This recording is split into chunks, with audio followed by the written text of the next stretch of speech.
Seguimos adelante. Adriana Angarita está con nosotros esta mañana. Ella es experta en educación superior y precisamente a pesar de que no es quizás su fortaleza, porque ella es experta en educación superior, pero hoy ha salido una noticia en el diario La Prensa muy importante que me gustaría compartir con Adriana y que tiene que ver con el número de reprobados el año 2025 en nuestro país, que fue un año nada fácil para la educación panameña.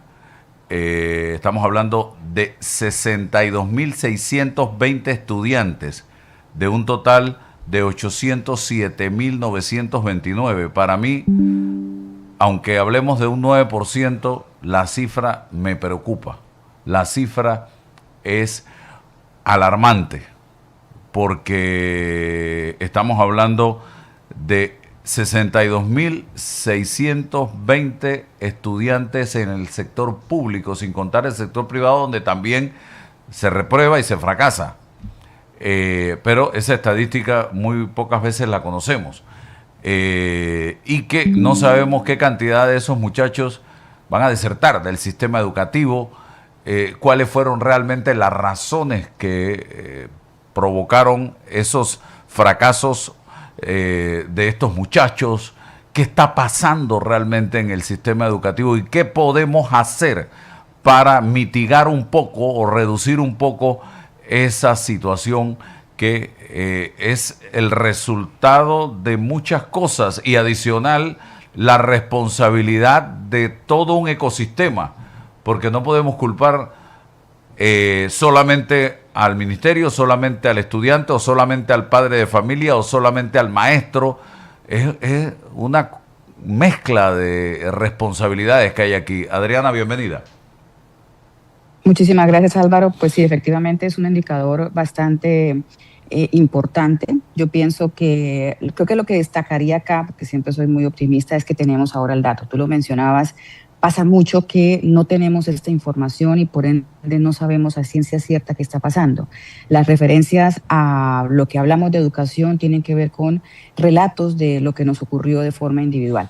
Creo que eso es un primer paso. Creo que hay una gran oportunidad de empezar a entender la complejidad del problema. Tú mencionabas varias variables que tenemos que abordar de forma independiente. Tenemos instituciones que están disponibles para empezar a apoyar al ministerio a hacer esta profundidad de investigación. Creo que como sociedad tenemos que ponernos de acuerdo que es algo que no podemos tolerar, que es algo como el hecho de no tener clases, es algo que no podemos aceptar como sociedad y sobre esas bases construir la solución, porque no sirve de nada que tengamos ahorita un análisis y sacamos una radiografía y por alguna razón en 3 meses volvamos a paro. Entonces yo creo que cada uno tiene que hacer su parte. Yo creo que generalmente el tema de educación, al ser como una de responsabilidad de todos, todo el mundo opina y todo el mundo se preocupa, pero como que no actuamos contundentemente. Estamos en un proceso de revisión de ley en Panamá, en un momento muy interesante donde tanto el Ejecutivo como el Legislativo lo ven como una prioridad. Cada uno está cumpliendo con su rol. Hemos visto también el día de ayer una conversación que aplaudo entre el Ministerio de Educación y la presidencia de la Comisión de Educación de la Asamblea, donde esto es lo que hay que hacer, Álvaro. Nosotros tenemos que ponernos de acuerdo en unos consensos básicos, tener datos para seguir evaluando el resultado. Yo creo que el fracaso nos enciende las alarmas porque chicos están perdiendo, pero tenemos que tomarlo bien, porque peor sería chicos que no tienen la competencia, que realmente solamente pasamos para que no tengamos como esta lupa enfrente del proceso. Entonces yo creo que la evaluación externa a lo que pasa en el aula también podría ayudar mucho. Esto lo he venido mencionando hace tal vez unos 10 años. La importancia de tener pruebas estandarizadas al salir del colegio. Yo creo que es bien importante saber el rol del estudiante fuera de la evaluación del que lo gradúa. Es decir, una mirada externa local para saber qué escuelas lo están haciendo bien, para empezar a trabajar buenas prácticas, para empezar a tener meritocracia, donde quizás demos más estudiantes a las escuelas que lo hacen bien, donde empecemos a ver qué pasa con las escuelas que no lo están haciendo bien, y esos números que hoy nos asustan podamos abrirlos, podamos dividirlos, poder entenderlos muy bien para empezar a actuar muy efectivamente. Cerraría la participación diciéndote que tenemos en Panamá ya unas instituciones muy sólidas, como el CIED, por ejemplo, que son centros de investigación en educación, que han venido haciendo un trabajo extraordinario en los últimos años y que pueden ser un aliado estratégico para que empecemos a tomar espacios puntuales en Panamá a partir de data y que tengamos obviamente evidencias para política pública. También tenemos al IPEVI, que también estamos trabajando el perfeccionamiento docente. Es decir, todas estas instancias que se han creado bajo esta nueva línea de apoyo al Ministerio de Educación son un aporte que puede ser bien importante para el resultado que queremos. Ok, me llama la atención que del 2024 el gran problema lo teníamos en materias como matemática, español, inglés, ciencias naturales, física y química.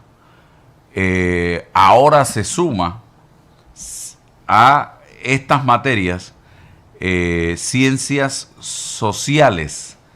Y esto, ¿por qué me llama la atención?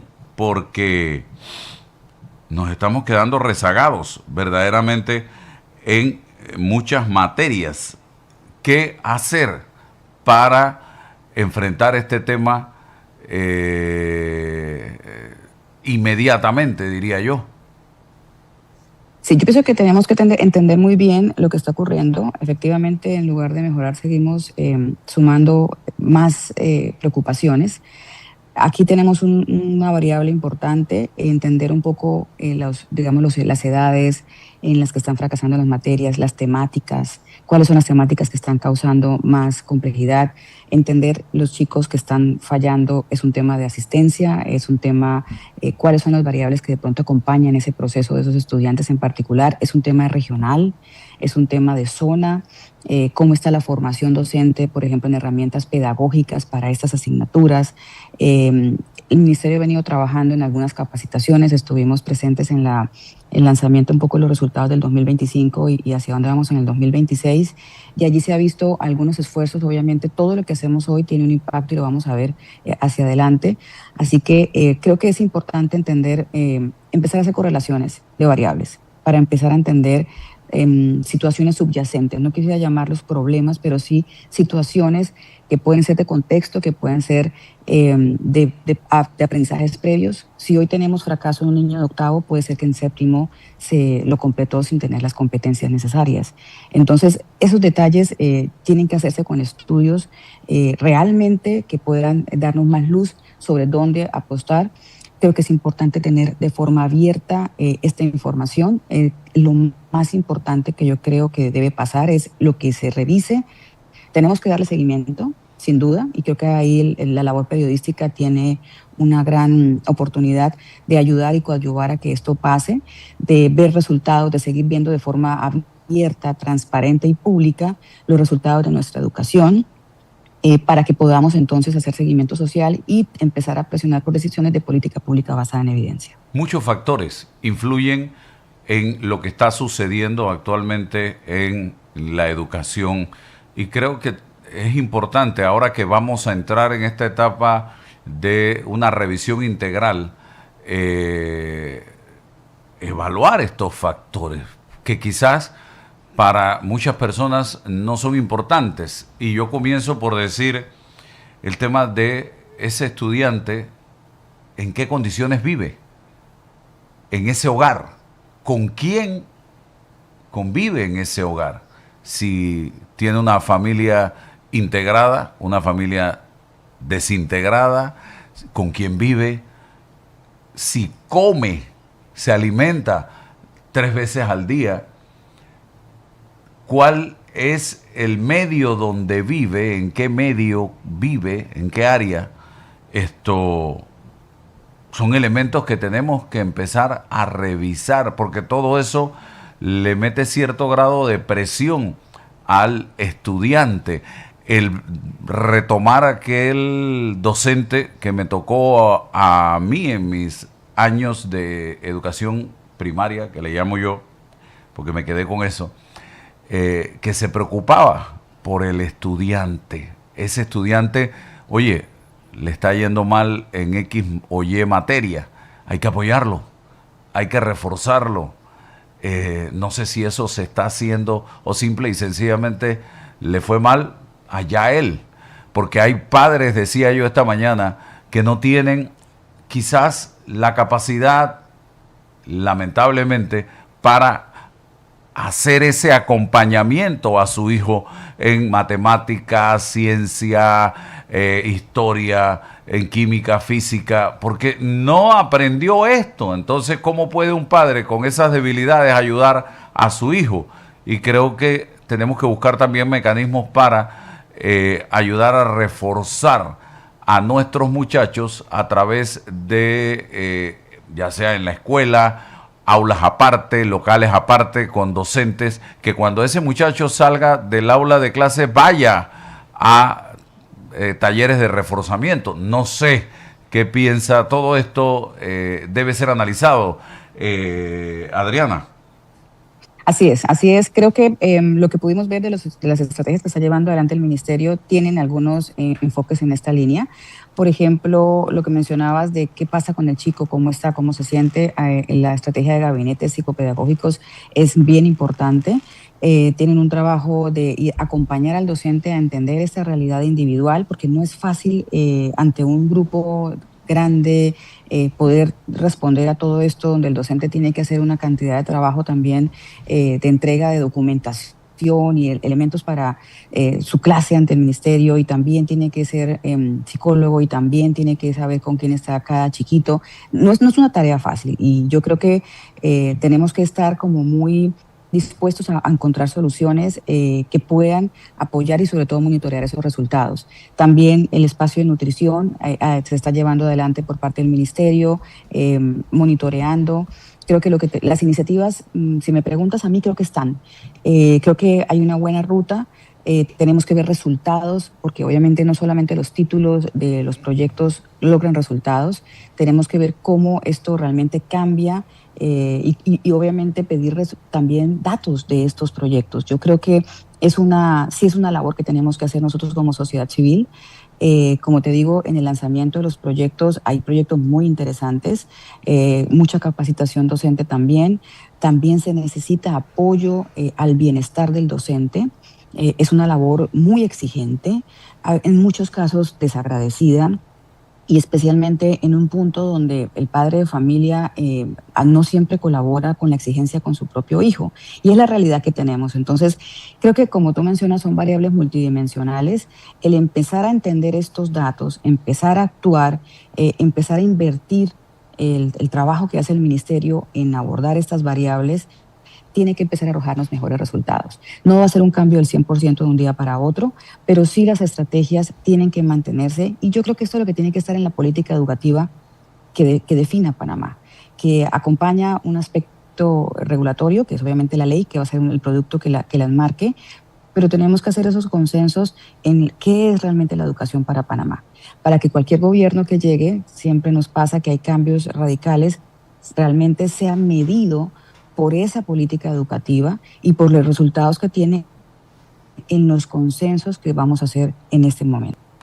Adriana, tengo la leve impresión de que hay un número importante de padres de familia en Panamá que creen que con matricular al muchacho, comprarle los útiles, mandarlo a la escuela, ya el muchacho se está educando y no se incorpora, no se mete de lleno en ese proceso. ¿Qué piensas al respecto? Y te lo digo porque no siento que sea prioridad uno la educación para muchos padres de familia en este país. Coincido contigo en la percepción. Yo creo que mucho se ha puesto como en la responsabilidad del aprendizaje del estudiante al ministerio, al profesor, al colegio. Esto es un tema compartido más en chicos que tienen, a medida que van creciendo en la básica y en la media, diferentes necesidades de acompañamiento fuera del colegio. Esta percepción tenemos que empezar a corroborarla con datos, porque de lo contrario podemos estar estandarizando o creyendo una media que no existe y que puede ser los puntos que son cercanos a nosotros.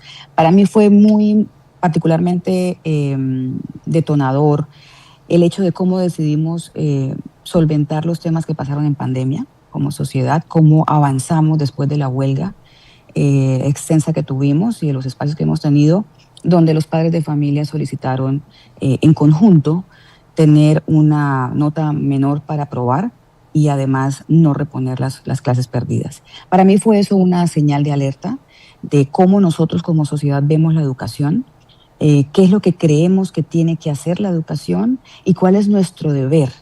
Siento que en muchos casos el concepto de derecho, que se ha hablado muchísimo, y de estas luchas público-privadas, donde discutimos unos contra otros y no nos fijamos en el resultado, sino en lo que yo tengo derecho, ha opacado el concepto del deber. Y si bien yo tengo el derecho de recibir educación, tengo el deber de aprovecharla también, porque hay un tema de recursos del Estado que cada cosa que pasa en educación tiene también ese uso. Yo creo que nuestro sistema es inminentemente híbrido, donde tenemos oferta tanto particular como pública, y lo que significa es enfocarnos en resultados y a partir de esos resultados también empezar a tomar decisiones, Álvaro. Yo quiero dejar sobre la mesa, ya que lo planteas, que tenemos que empezar a pensar en soluciones no tradicionales, porque aquí lo único que nos debe importar es cómo están saliendo los muchachos. Eso es lo único que nos debe importar, no luchas entre tipos de gestión. Si al final estamos viendo resultados desde la educación particular, nuestros estudiantes deben tener derecho a estar allí, no por no tener los recursos para ir a una institución privada. Yo debería estar condenado a no poder tener acceso a una educación de calidad o no tener acceso a ir a una universidad pública. Para mí esto es un indicador muy importante. Cuando tú ves que en la universidad pública los exámenes de ingreso, la mayoría de estudiantes que logran pasar son estudiantes que vienen de colegios particulares, empiezas a hacerte preguntas que tenemos que hacernos como sociedad, porque estos son datos que no podemos desconocer y no podemos seguir teniendo esas discusiones que no tienen el centro al estudiante, al joven y el futuro que muchas veces estamos bloqueando por las decisiones que estamos tomando bajo estos criterios diferentes a su bienestar. Bien, ahora me gustaría que me hables de la región de América Latina.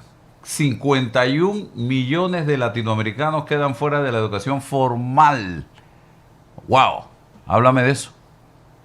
Efectivamente, tú lo mencionaste, cuando un estudiante pierde, cuando generalmente pierde un año, pierde unas asignaturas, generalmente se va desanimando, porque así sea que no haya el entorno, que no puso el suficiente esfuerzo, lo que sea, de todas formas al perder siente que realmente esto no es para mí.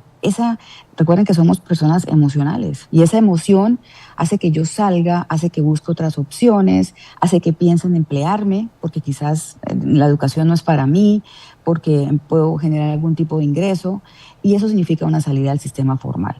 Realmente ese estudiante que se sale, es difícil volverlo a ingresar, porque ya empieza una vida productiva y definitivamente le hace mucho sentido tener un ingreso y quizás empiece familia temprano, tenga unas tomas de decisiones que realmente lo alejen del sistema educativo.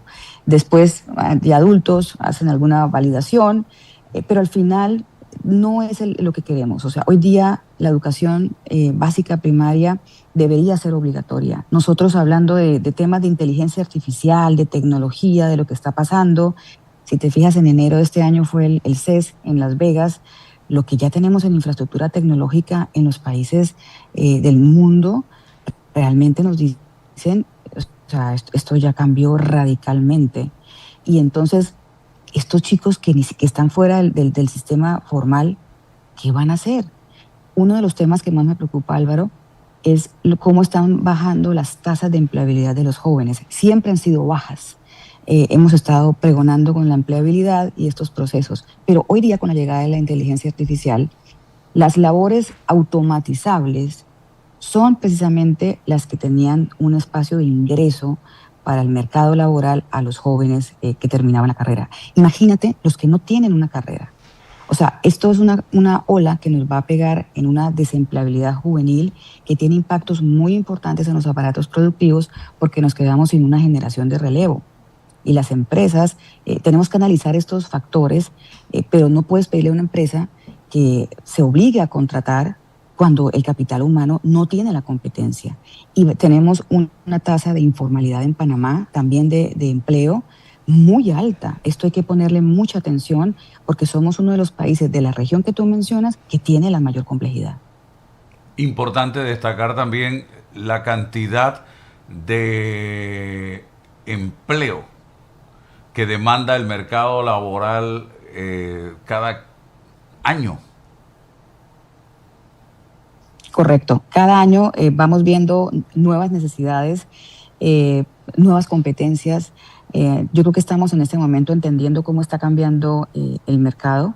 Vemos roles que quizás antes no teníamos, competencias que ya no teníamos. Imagínate, para darte ejemplos puntuales, una persona que estaba en ventas, ya las ventas se manejan diferente. Ya las ventas no es como antes de pronto que tú salías a calle a hacer cosas a pie y ahora es un tema de datos, solamente para ventas. Entonces, quien está en ese ámbito de ventas tiene que estarse preparando para un nuevo rol. Tiene que continuar estudiando. Los planes de estudio tienen que estar cambiando con ese nuevo rol inmediatamente. Y los que ingresan al sistema de educación superior tienen que tener unas competencias mínimas para poder aprender en el plan de estudios de universidad lo que necesita el empleador que está avanzando a pasos agigantados. Entonces, esas cifras que vemos de creación de nuevos empleos, en muchos casos, desde mi perspectiva, tienen que ver con modificaciones de los perfiles de los cargos. No necesariamente que haya un reemplazo total, sí hay adiciones de nuevos perfiles porque empezamos a entender diferente la atención, los servicios, los productos, por la información que tenemos, por las, digamos, lo que el consumidor está pidiendo, empiezan a haber nuevos roles. Pero es muy importante entender que cuando no estamos listos para un cargo, ahí es que se genera una oportunidad laboral y esa está para el que esté listo. Aquí estamos hablando del empleo como un problema prioritario. En este momento sabemos que el porcentaje ya supera el 10% de desempleo, sin contar realmente el informal que anda, como decimos en buen panameño, camaroneando. Pero nos estamos preparando realmente desde las aulas de clase para esa oferta en materia de empleo que pueda venir a Panamá, porque la ministra de Trabajo hace unos días hablaba aquí en este programa que la educación panameña educa para el desempleo precisamente. Sí, es una afirmación importante. Yo creo que tenemos que empezar a entender, para mí sería importante también tener pruebas de salida, de egreso de las universidades. No es algo nuevo, lo tienen algunos países de la región y permite ver la competencia que tú mencionas para no estar haciendo asunciones.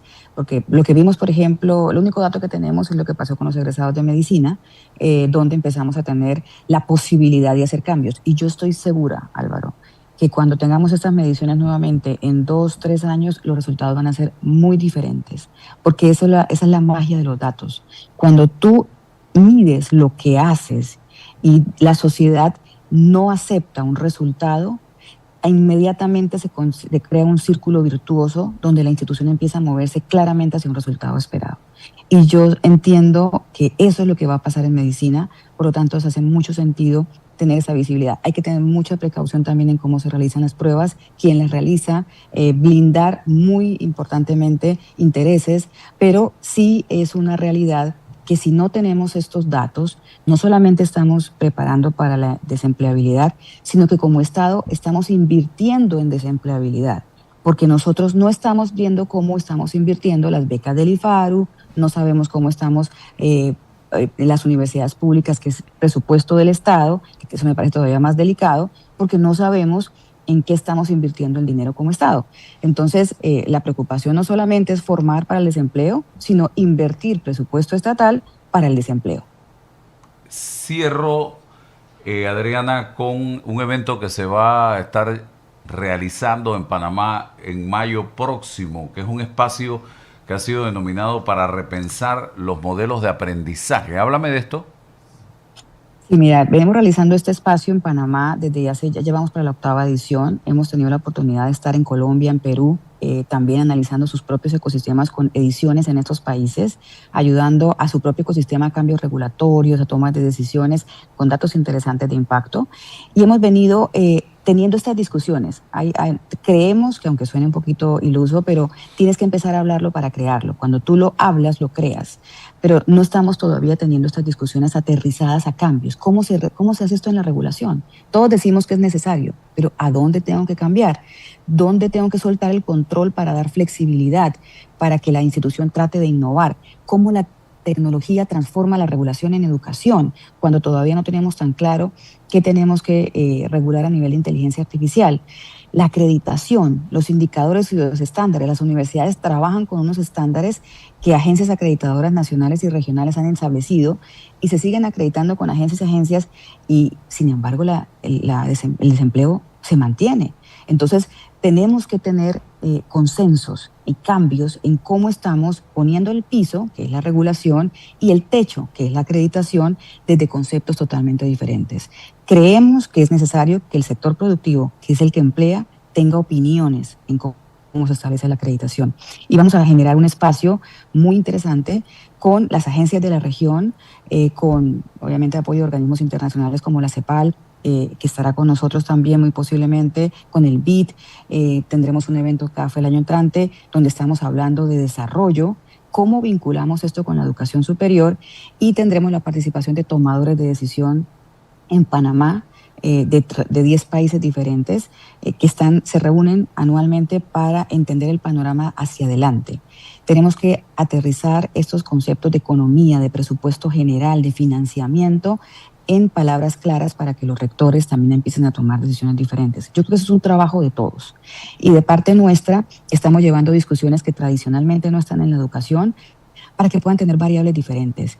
Álvaro, hay unas herramientas de inteligencia artificial en este momento, por ejemplo, para crear currículos nuevos, que son impresionantes y las vamos a ver en la jornada virtual, al que va a poder tener acceso todo el que quiera, es gratuita, y es en Tendencias el 19 de mayo, toda la mañana. Están pendientes en nuestra página web para inscribirse, donde van a poder ver lo que está pasando. Y tú no puedes tener una herramienta tan valiosa como esta cuando tienes un espacio burocrático en la educación, donde cada 2 años te aprueban un programa, donde te revisan los docentes para poder salir a darlo, y donde no lo puedes actualizar a menos que tengas un pago y tengas todo un proceso que te va a tomar otra vez 2 años. Entonces tenemos que tener esas conversaciones con quienes están tomando decisiones, porque estos cambios regulatorios están pasando en toda América Latina. Hemos tenido la oportunidad de conversar con Chile, con Colombia, con Ecuador, inclusive ves en Ecuador y en República Dominicana están haciendo unificación de ministerios para poder tener una visión consensuada de innovación y educación superior y educación básica media en una sola línea.